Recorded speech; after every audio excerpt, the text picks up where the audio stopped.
как сделать этот фокус. Эту сменку. Для этого вы поднимаете две карты.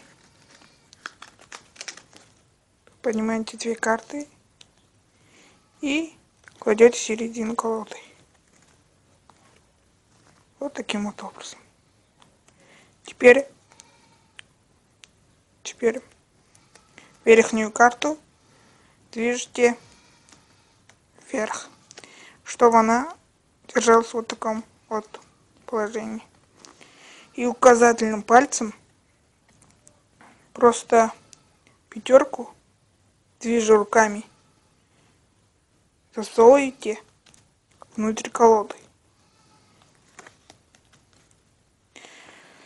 Вот такой вот фокус. Ставьте лайк, подписывайтесь на мой канал.